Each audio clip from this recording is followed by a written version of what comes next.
ايه اللي بيخلي الستارت ابس تفشل؟ انا مش فاهم الحوار ده. هقول لك على اهم 3 اسباب بيخلوا اي ستارت اب تفشل وما تكملش.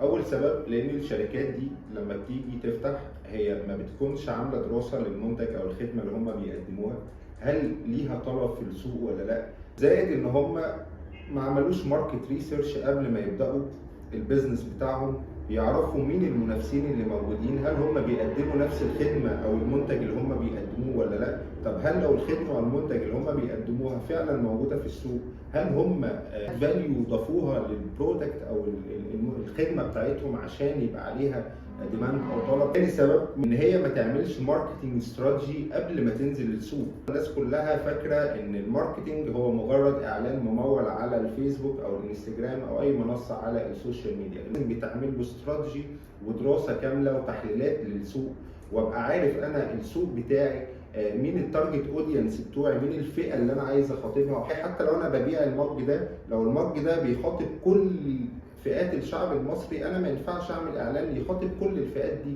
انا بقسم الفئات بتاعتي لمجموعه شرايح عشان اقدر اعرف اهتمامات كل شريحه ايه واماكن تواجدهم فين، وابدا اروح لهم في مكانهم المظبوط بالفويس تون وبالمحتوى المظبوط.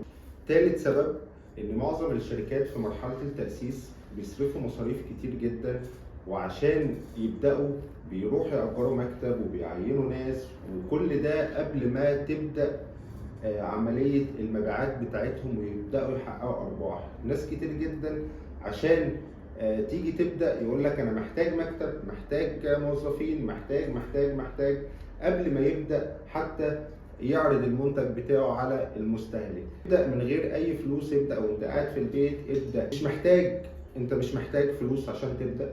ابدا في بيتك، ابدا على اللابتوب بتاعك، ابدا انزل خبط على البيبان، ما تستناش حد يجي يديك مكتب، ما تستناش حد يجي يعينك موظفين عشان تبدا. فده اهم ثالث سبب بيخلي ان الشركات تفشل، ان هم بيحتاجوا فلوس كتير جدا قبل ما بيبداوا، فبالتالي بيصرفوا كتير جدا، فبالتالي بيخسروا من قبل ما يحققوا اي مبيعات.